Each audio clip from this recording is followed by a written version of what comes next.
Guys, have you heard? Nelson, tell the people. Shady Mob Productions is an official affiliate of HBO Max. Click on the link in the description and sign up so you can watch hit series like Hard Knocks, Game of Thrones, and House of Dragons. Also, don't forget to hit the subscribe button so you can be notified when the latest content drops.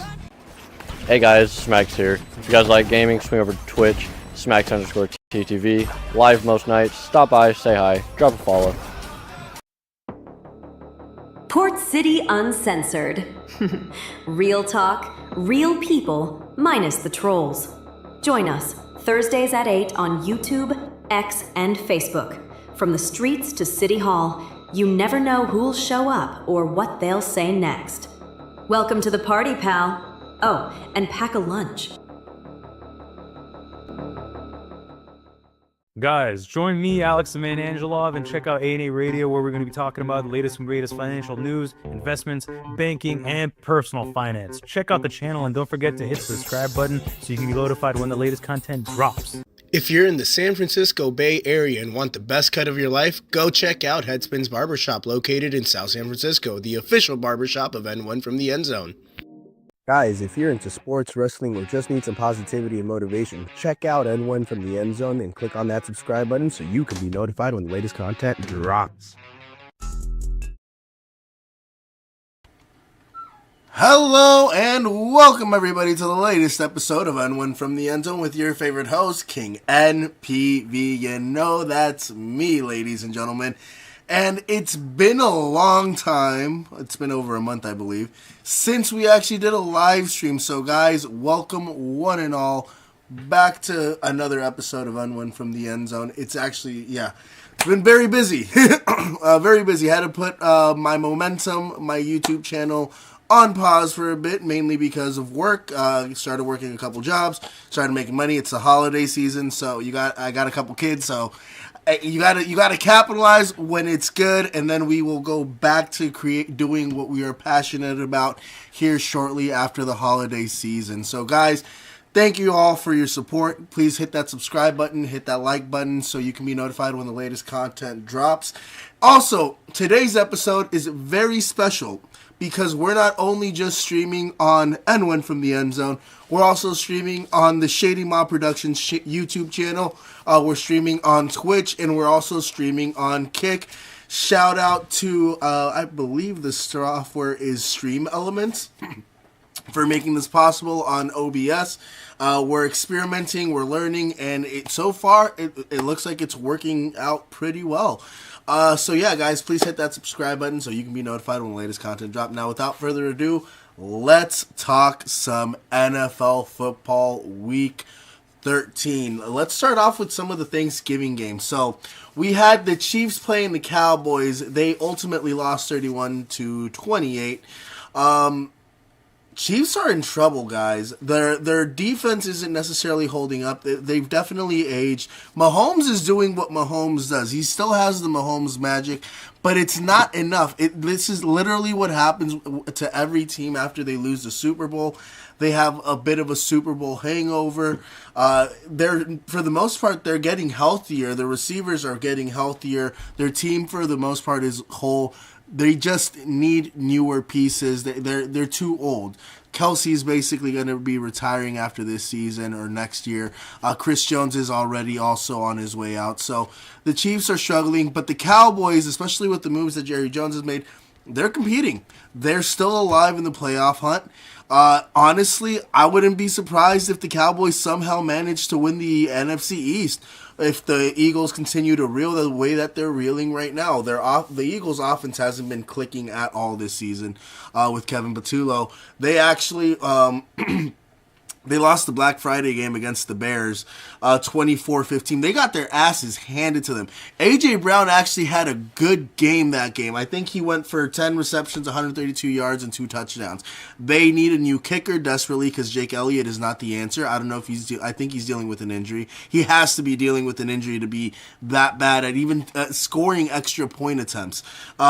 Because of Jake Elliott's mishap, they were down 9 points. They could have been down it could have been a one-score game if Jake Elliott hits at least one field goal, but he couldn't even do that. So there's a lot of questions right now in Philly, even though they're the reigning Super Bowl champions, even though they've had a tremendous season by all intents and purposes, beating the teams that they're supposed to beat. I think they beat the Detroit Lions, they beat the Kansas City Chiefs, they beat a lot of tough teams this year, and Jalen Hurts has had decent showings, not necessarily stellar performances, but there have been rumblings coming out of the locker room that he's changed, that his personality is too corny, and the team just isn't feeling him. A.J. Brown seems to be the most disgruntled player on the team with what he says on a weekly basis. So that's something to monitor. I don't think Philly is really going to compete this year in the NFC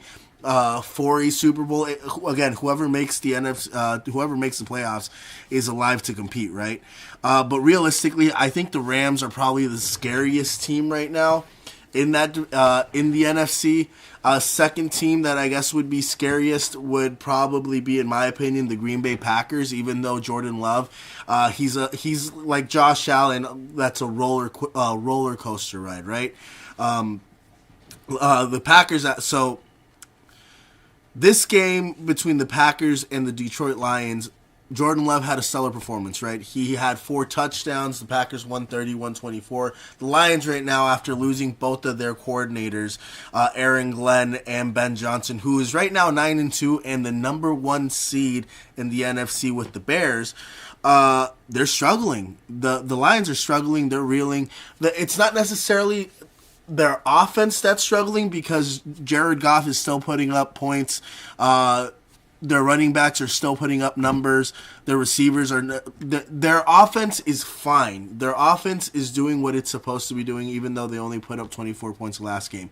It's their defense that has taken a step back, and they aren't executing like they were last year, and that's costing them games, and that might be costing them a shot at the playoffs this year. Detroit is something to keep an eye on.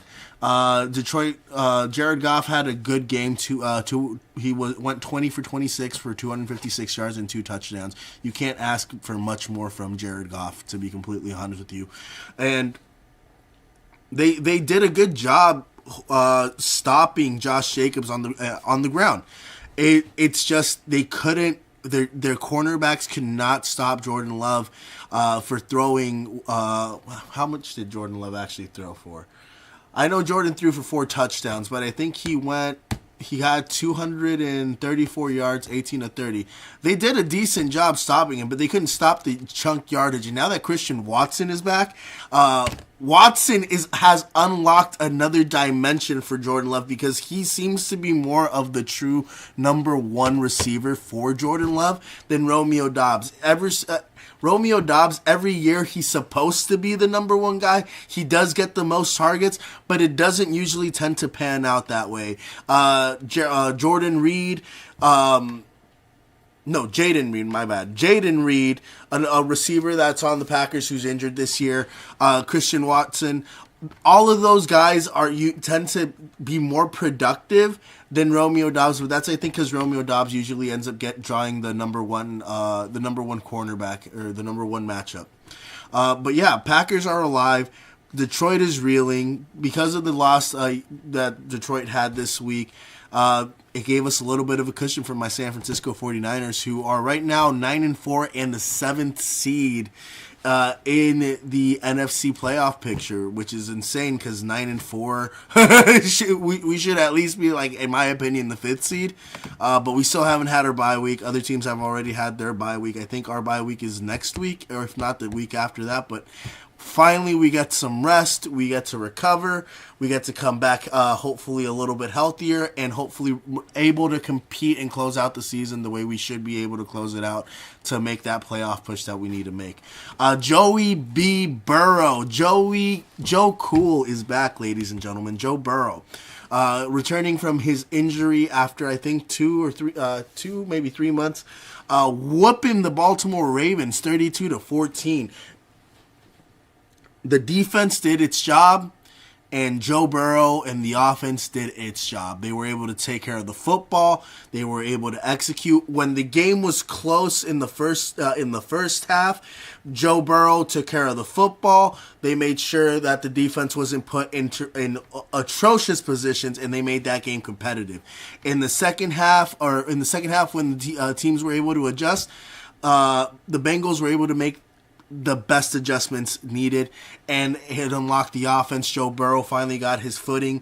He got his rhythm under him, and he basically just slung that thing all over the place for 2 touchdowns, 261 yards.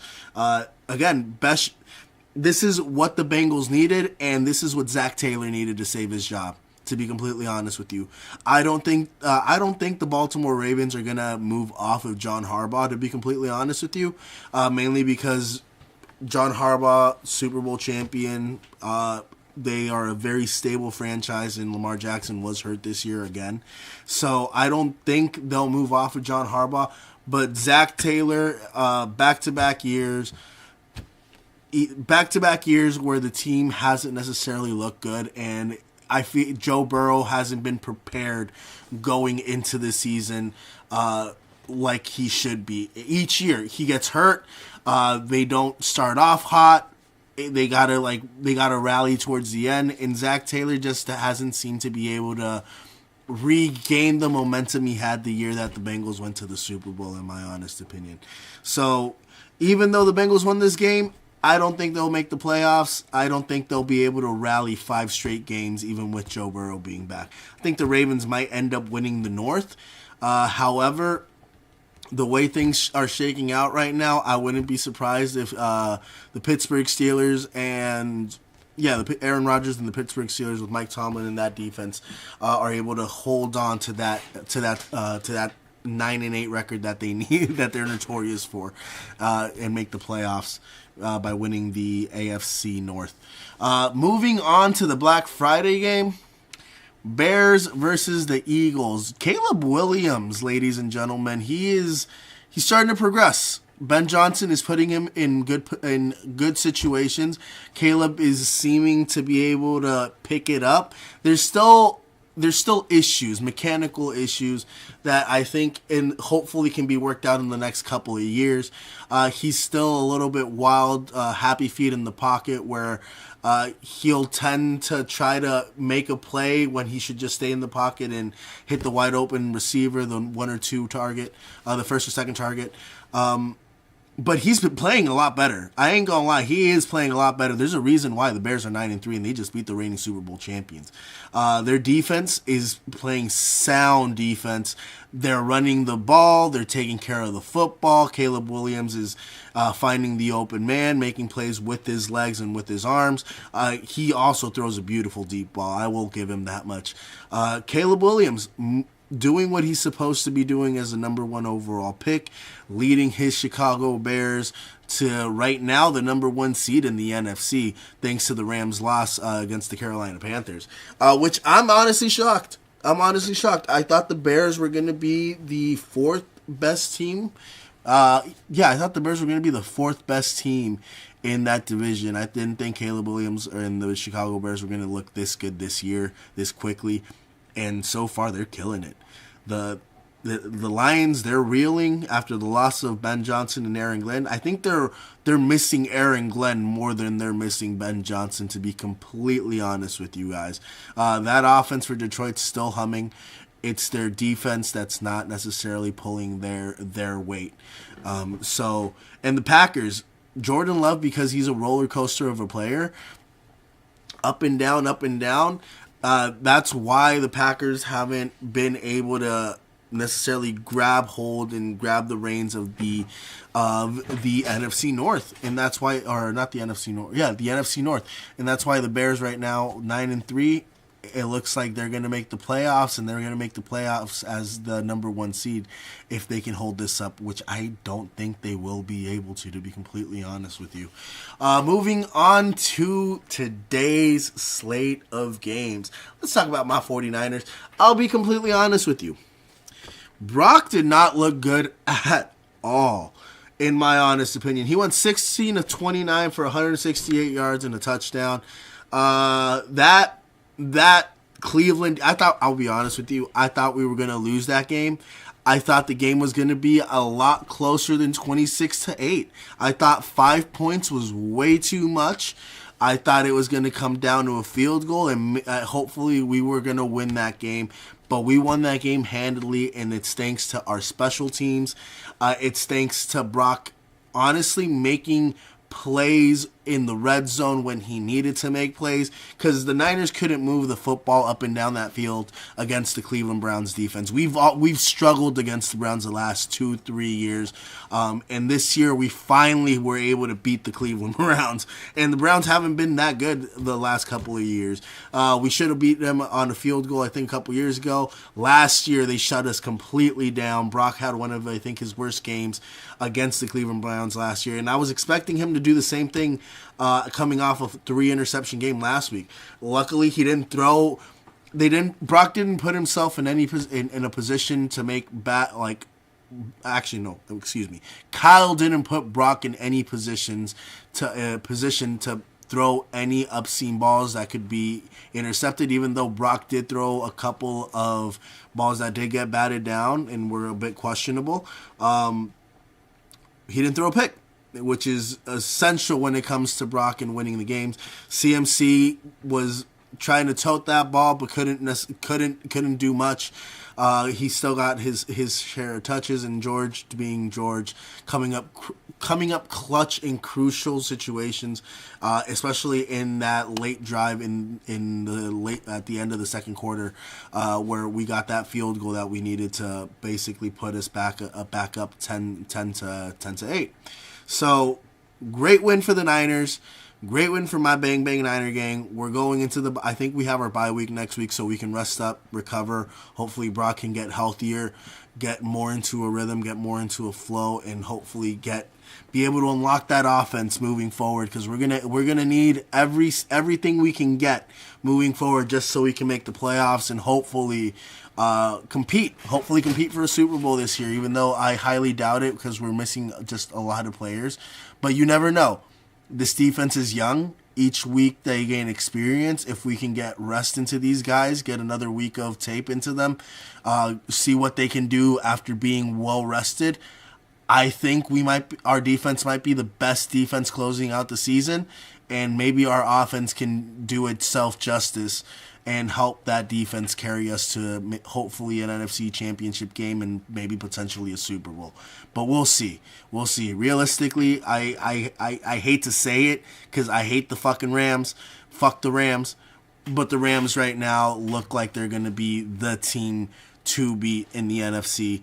Regardless of whatever happened against Carolina, I think that was a sleeper game for the defense. To be completely honest with you, you play that game again 9 times out of 10. I'm taking the Rams to win that game, and I'm taking Sean McVay to be able to beat the Carolina Panthers. It's not that close, in my honest opinion. Second team, I would give it to probably the Philadelphia Eagles, reigning Super Bowl champions. Saquon Barkley has miraculously, even though there's been a couple of, I think he might have missed a game or two, but he's miraculously stayed healthy through most of this season so far. A.J. Brown is still there. Devontae Smith is still there. Dallas Goedert is still there. They got a solid team over in Philadelphia, both offensively and defensively. And when the playoffs come with that experience, yeah, man, go for it. I would appreciate that.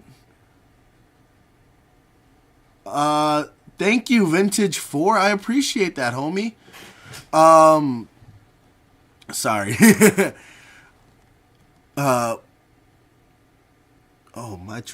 My train of thought just got lost.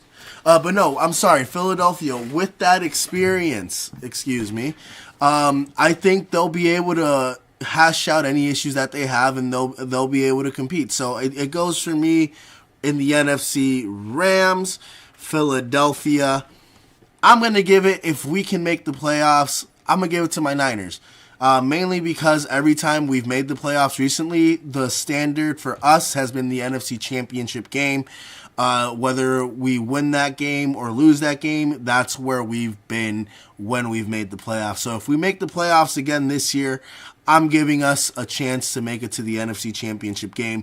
Brock in the playoffs, he might be able to unlock the Brock Purdy that we saw in that Super Bowl run, where hopefully we don't need him to be a comeback kid, but if it's needed, we can put the team on Brock's shoulders in the playoffs, and I think he'll be able to carry us, and especially with Robert Saleh being back, I think our defense is going to be able to hold up that rookie defense, because there's a lot of rookies, first, second, maybe third year players on that team.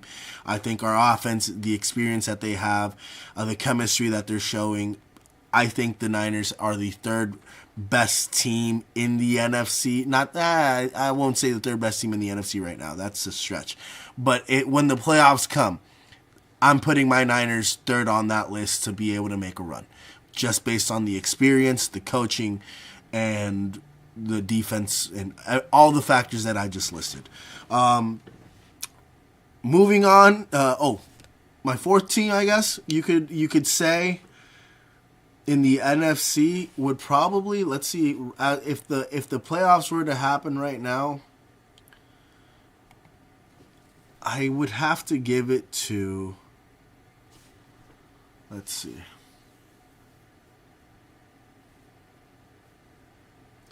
I don't know how Caleb is going to react in the playoffs. He could have a run like Jaden Daniels did last year with Ben Johnson. He could fall flat on his face.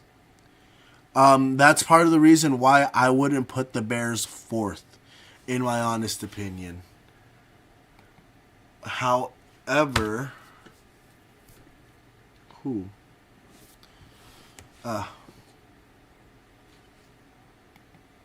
go back to it later. We'll check it out. I'll give you my fourth option later. Moving on to the Raiders versus the Chargers. Raiders are just bad. Raiders are just really, really, really bad. Their defense took Justin Herbert out. Justin Herbert got hurt, I believe. Justin Herbert got hurt. Gino, their offensive line is just atrocious. Oh no, Justin Herbert did get hurt.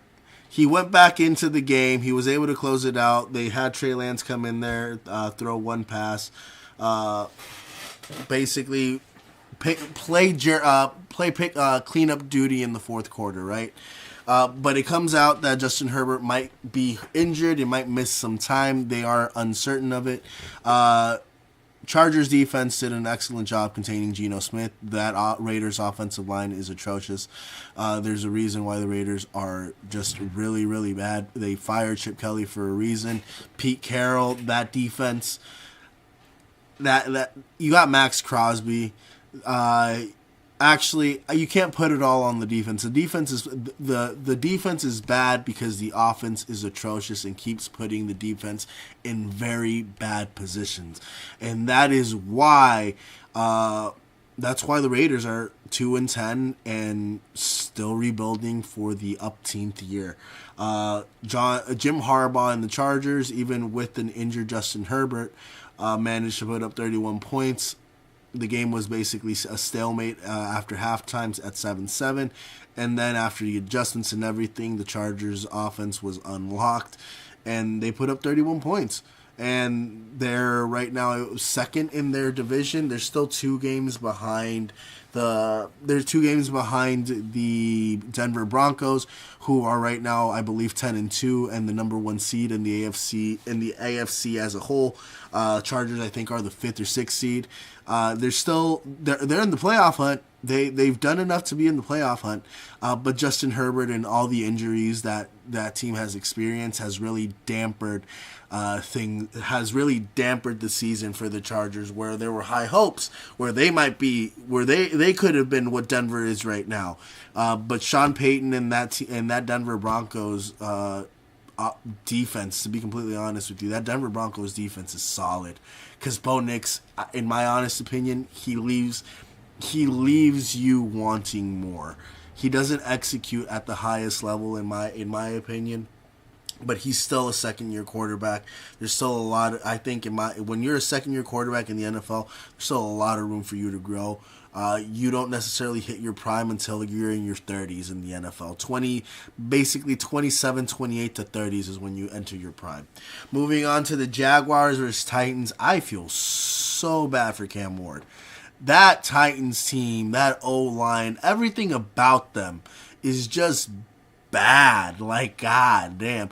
At least the Titans were able to put up 3 points. Because the Vikings got shut out by the Seattle Seahawks. I think it was like 27-0. That's crazy.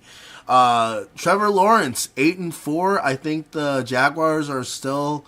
Oh, no. The Jaguars, Colts are both tied for first place in the AFC South. The Texans are a game behind both of these guys. And the Titans got the number 1 pick this year. Will they draft a quarterback? I don't know if they're going to draft a quarterback. I think they need to draft an offensive lineman, somebody to help protect him. Either that, honestly,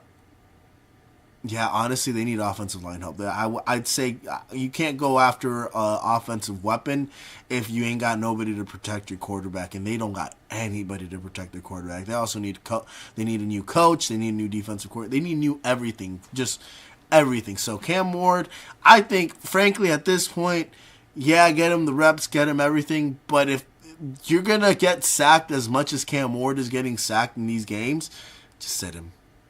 Don't let him get hurt. Come on. Just let him. There's something to say about letting your quarterback remain healthy going into his second year. And that's, I think, what the Titans should do during the last quarter of the season with Cam Ward, because it's just getting really, really bad. The Jaguars 8. They dismantled him. They put up 25 points. Trevor Lawrence went 16-27 for 229 yards and 2 touchdowns. Jacoby Myers, guys, becoming like the new number 1 option for the Jacksonville Jaguars is crazy, in my honest opinion. But good for him. Good for him. He had 6 receptions, 90 yards and a touchdown. So, Jacoby, you finally found a guy that can get you the ball consistently, who has good arm talent and is supposed to be a star. So, maybe this is the partnership that you need, and maybe this is going to help you get paid. Texans beat the Indianapolis Colts 20-16. CJ Stroud coming back, going 22 of 35 for 276 yards and a touchdown. Nico Collins, 5 receptions for 98 yards. Guys, this was a defensive slugfest, in my honest opinion. D'Amico Ryans did a phenomenal job calling this game, holding the Indianapolis Colts to just 16 points, because the Indianapolis Colts this year, with Jonathan Taylor and Indiana Daniel Jones, or whatever the fuck you want to call him, Danny Dimes, have been putting up numbers and against good teams. That Chiefs loss last week had them reeling, and the Texans were able to capitalize on that. I think, man, yeah, the Texans, it looked like the Texans season was heading in the opposite direction. It looked like the season was just going to be over for the Texans. And I feel like if they had lost this game, it could have been. But with this win, they put themselves a game behind the Jaguars and the Colts, and they're still alive in the playoff hunt. And frankly, the way D'Amico coaches that team and CJ Stroud, if he can continue to if he can live up to expectations that we have after seeing him his rookie year, I'll be honest, the sky's the limit for the Houston Texans and the Indianapolis Colts, at least to make the playoffs this year, because they do have, in my honest opinion, a good they have the number one defense in the NFL. That's not me saying it; that's the league saying it. And they have good offensive pieces. They have a good run game. They have great wide receivers. They got a decent tight end. There's no reason why the Texans should not make the playoffs in the AFC. In the AFC, if in my honest opinion, it's just super tight right now. I think the AFC is more competitive right now than the NFC, and we're seeing that week in, week out. The Dolphins smacking 21, actually not even smacking, winning 21-17 against the Saints, who looked like they were rallying late in the game, towards the end of the game. I think it was in the fourth quarter, making it a close one. But the Dolphins able to hold on and moving on to 5-7. Dolphins are technically still alive in the playoff hunt. Not just alive in the playoff hunt, they're only 2 games under 500 after starting the way that they've started. Tua is still, I don't know what happened with Tua. Maybe they had a coming to Jesus moment. Maybe it was Tyreek Hill finally getting injured, and not, like, you hate to say, like, you don't want to ever see anybody get hurt. But maybe Tyreek Hill's injury helped get those bad vibes out of the building, which maybe allowed Tua in that offense to find some chemistry, which has clearly happened because Devin Achane is running his ass off for 22 carries, 134 yards, and a touchdown, putting the team on his back. And after that atrocious game Tua had, I think 2 or 3 weeks ago, where he threw like 3 or 4 interceptions, I think in like back-to-back drives. Shout out to Brock Purdy, who did that, I think, last week, and we still managed to win that game. God bless. Yeah, it just seemed to be clicking. Mike McDaniel, I think, is a good head coach. Maybe he doesn't have the sauce. He definitely needs a better defensive coordinator, and he needs a GM that's going to give him the proper pieces. Maybe it's time to look into another quarterback, because Tua might not be that guy. But again, we'll see. I think if anything this offseason, Mike McDaniel should be retained, and the Dolphins should look into getting him a GM that can actually help him with building this team the way that it needs to be built, and hopefully adding some character to it. But good for the Dolphins. 21-17 victory against the Saints, who at this point, hey, I know Tyler Shugg threw for 239 yards and 2 touchdowns, but he didn't look that much better than Spencer Rattler, in my honest opinion. I think Spencer Rattler deserves another opportunity. In my personal opinion, if Tyler Shugg is going to look this bad. New York Jets beat the Atlanta Falcons 27-24. Moving up, shout out to Tyrod Taylor leading these Jets to their third victory of the season. Yes, the Jets are eliminated. Falcons are not. Kirk Cousins making, I think, his second start of the season, going 21 for 33 on 234 yards and 1 touchdown. Bijan Robinson running the ball for 142 yards and a touchdown. But none of that mattered because, guys, how did the Jets win this game? Let's check real quick, because this is the one game I did not pay any attention to.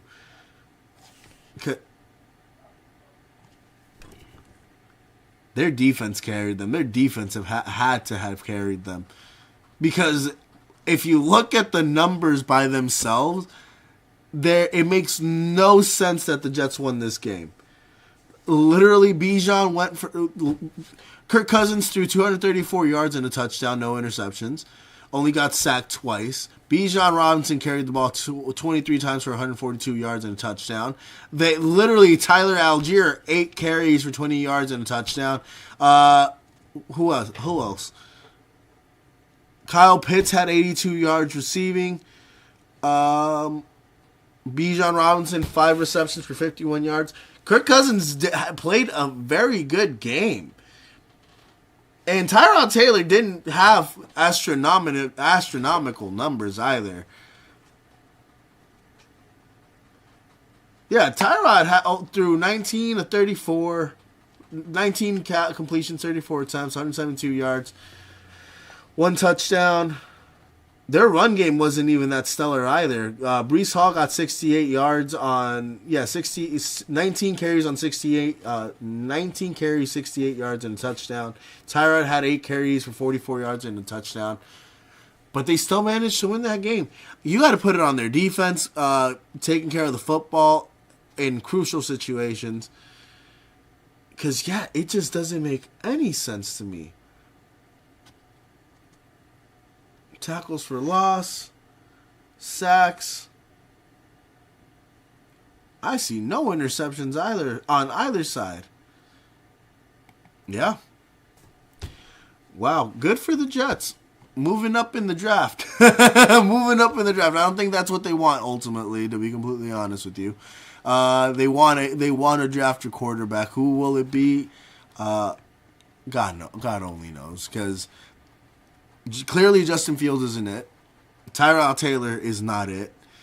Aaron Glenn, no offense, I don't think he's a quarterback whisperer, so you have to find the right offensive coordinator for the Jets to get the job done. I don't know. I don't think teams should ever go out there and try to lose, but at this point, victories, they kind of just put the Jets in kind of like the middle pack. Like, you get like the 20th pick, 21st pick or whatever. You're moving up in the draft. You're not moving back. You're not moving down in the draft. Moving on. Buccaneers beat the Arizona Cardinals 20-17. Bucky Irving made his return after being out with an injury for, I think, actually, was it this week or last week? I think, yeah, Bucky Irving coming back, doing what he does best. Baker Mayfield dealing with an injury, but still being able to carry that team. The Buccaneers are now 7-5. The Cardinals 3-9. Jacoby Brissett 29 of 40 for 301 yards and 2 touchdowns. So I remember when Jacoby first came into the league, and they never asked Jacoby to be the guy to throw the ball this much. And for some odd reason, the Arizona Cardinals have decided, Jacoby Brissett, you are now Peyton Manning. Go throw the ball 40 times. That's not the way to win.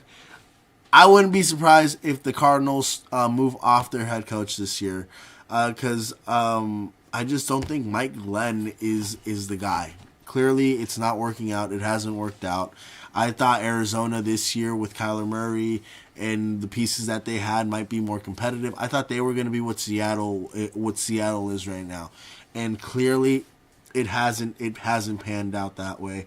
The Buccaneers with Baker Mayfield Glenn Slinger Baker. Their offense is right now struggling, but that's just because Baker's dealing with an injury and he's just trying to keep his team afloat. So we'll see how things pan out. That NFC South division is gonna be very, very tight, especially right now with how the Carolina Panthers are playing, who just took down the Los Angeles Rams 31-28.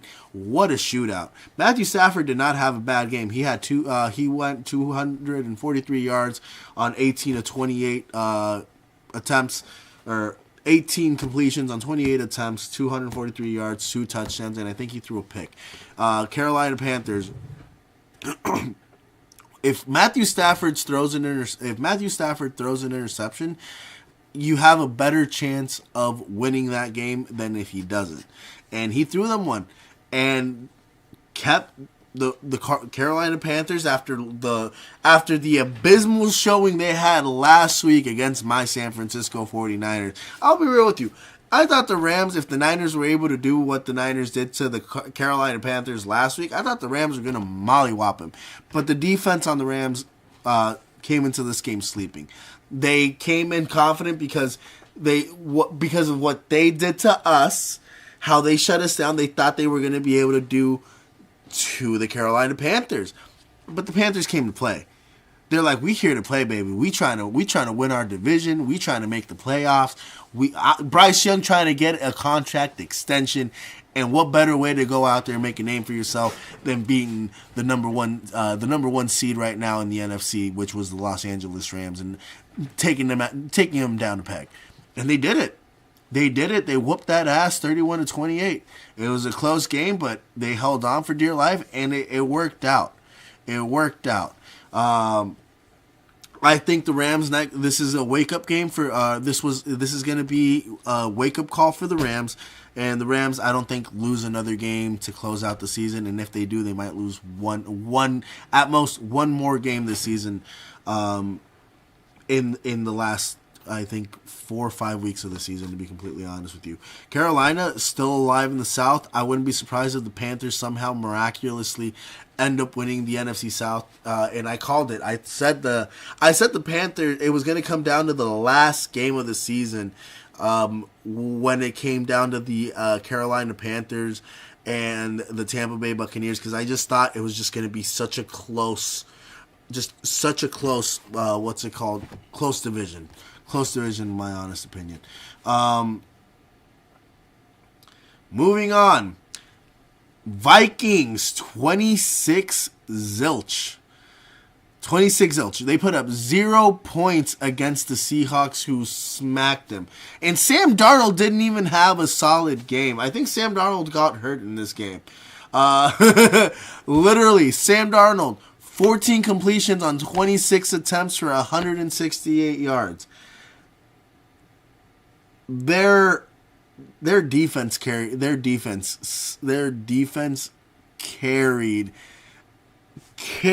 the Vikings, because Sam, I think, got hurt. Their run game wasn't doing much. Vikings defense actually did a decent job containing Sam and containing that run game and that passing attack. But the Vikings just don't have a quarterback. They sat J.J. McCarthy because of concussion protocol. They should have just played J.J. McCarthy. Like, I understand, Kevin. Maybe you want to get a earlier draft pick and you're just tanking at this point. But you drafted J.J. You still have him under contract next year. You sat him in favor of Carson Wentz. You played Carson Wentz, who basically didn't have an arm, instead of J.J. McCarthy, because you thought J.J. McCarthy was bad. And then you sat him again after he got put in concussion protocol. You could have played him, I think, this week. But you went with Max Brosmer, who goes out there, throws 126 yards, 4 interceptions, puts your defense in atrocious positions.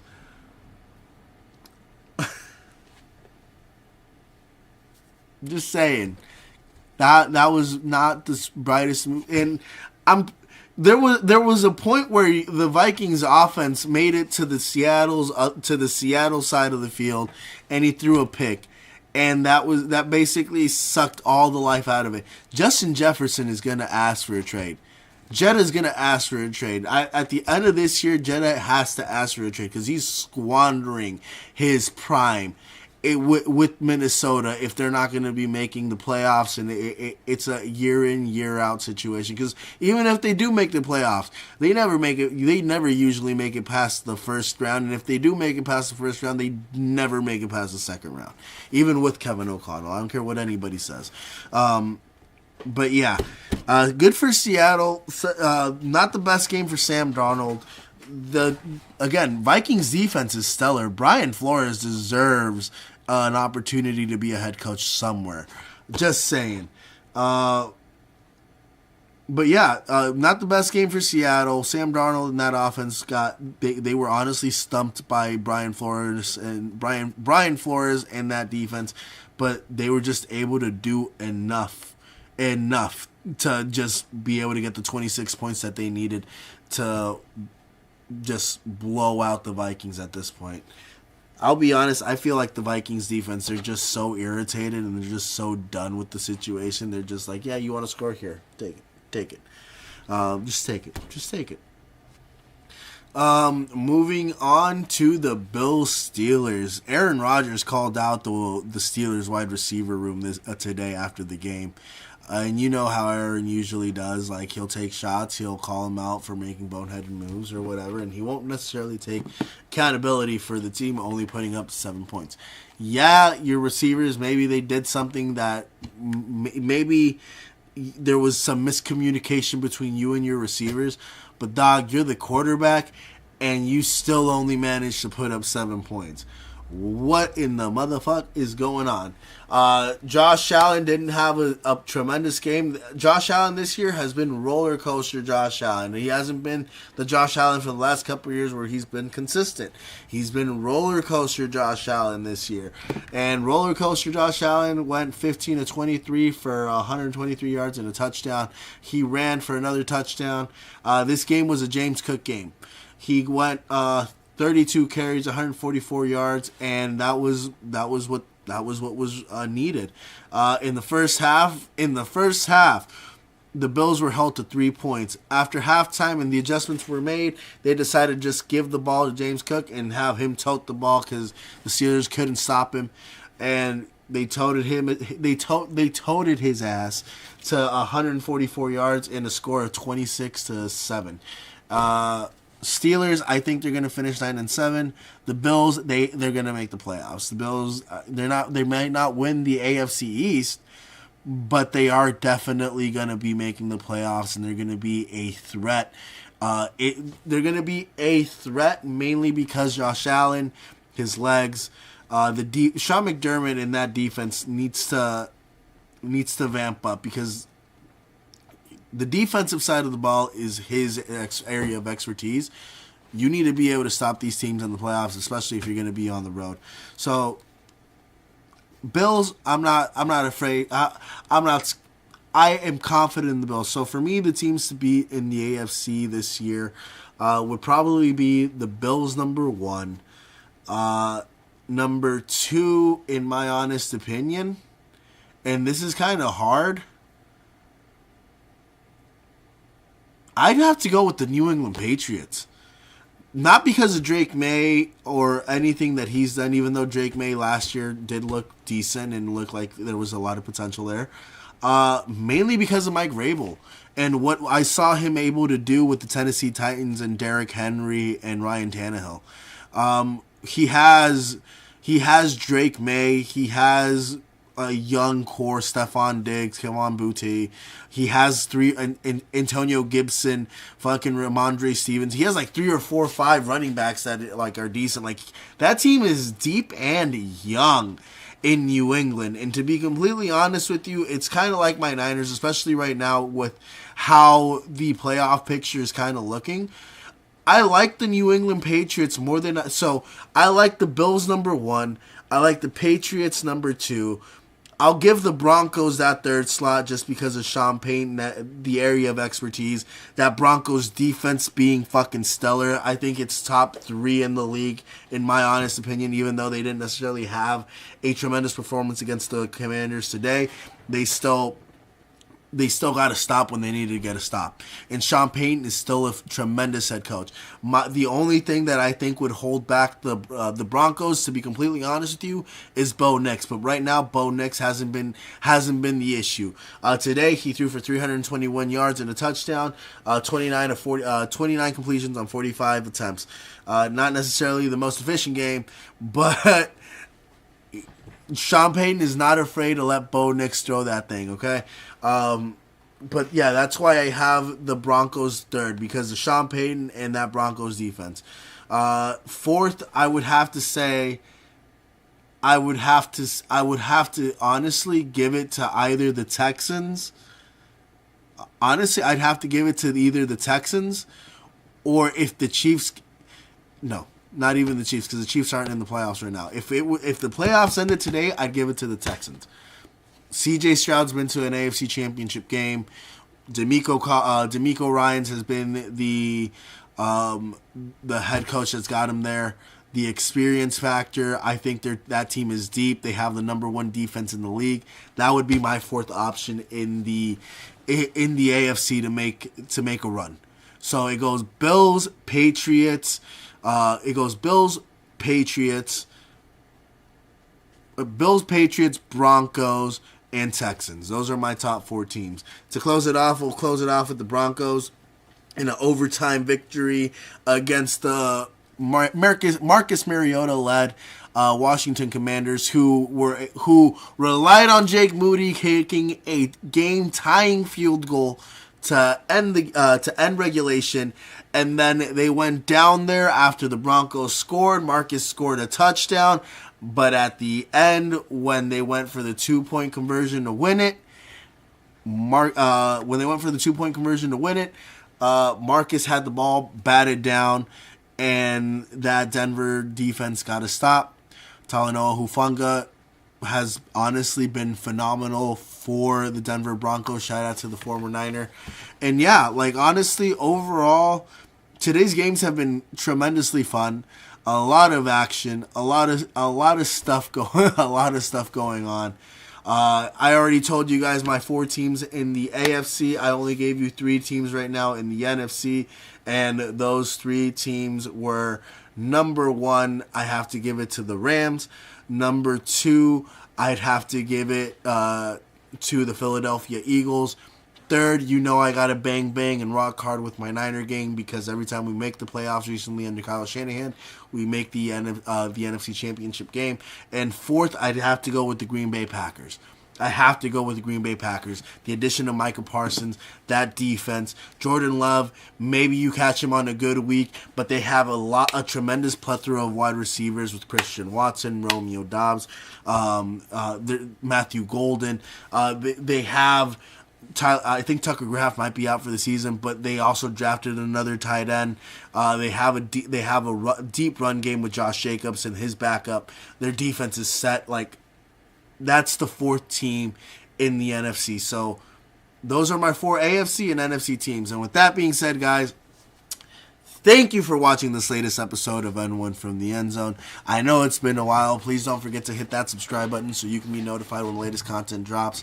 I really do I appreciate you all. Always remember, desire is power. Again, remember, this is a very special episode because we're not just streaming on N1. We're streaming on Shady Mob Productions channel. We're streaming on Twitch. We're streaming on, I think we're also streaming on Kick. And then we're also going to be trying to learn and stream on Facebook. It looks like Facebook actually might be streaming right now. I'm going to have to go and check if it is streaming, because if it is streaming, that'll be awesome.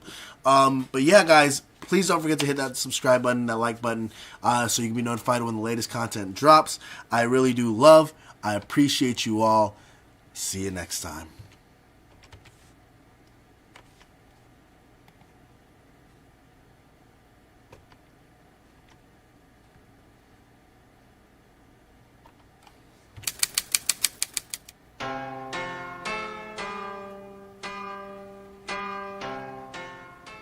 Guys, have you heard? Nelson, tell the people. Shady Mob Productions is an official affiliate of HBO Max. Click on the link in the description and sign up so you can watch hit series like Hard Knocks, Game of Thrones, and House of Dragons. Also, don't forget to hit the subscribe button so you can be notified when the latest content drops. Hey guys, Max here. If you guys like gaming, swing over to Twitch, Smacks_TTV, live most nights. Stop by, say hi, drop a follow. Port City Uncensored.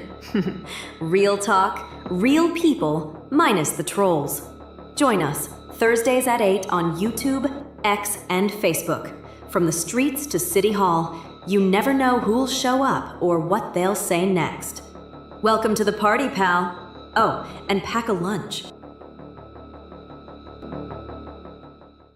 Guys, join me, Alex the Man Angelov, and check out A&A Radio, where we're going to be talking about the latest and greatest financial news, investments, banking, and personal finance. Check out the channel and don't forget to hit the subscribe button so you can be notified when the latest content drops. If you're in the San Francisco Bay Area and want the best cut of your life, go check out Headspins Barbershop, located in South San Francisco, the official barbershop of N1 from the End Zone.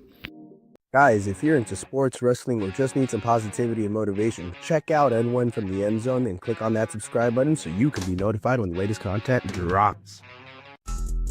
Guys, you're watching a Shady Mob production. Make sure to follow the Shady Mob podcast, where we break down all the latest content and talk about life. Please make sure to share, like, comment, and subscribe so you can be notified when the latest content drops. Guys, you're watching the Shady Mob Podcast. This is where we discuss our favorite movies, TV shows, and where we talk about life. Please like, comment, and subscribe so you can be notified when the latest content drops.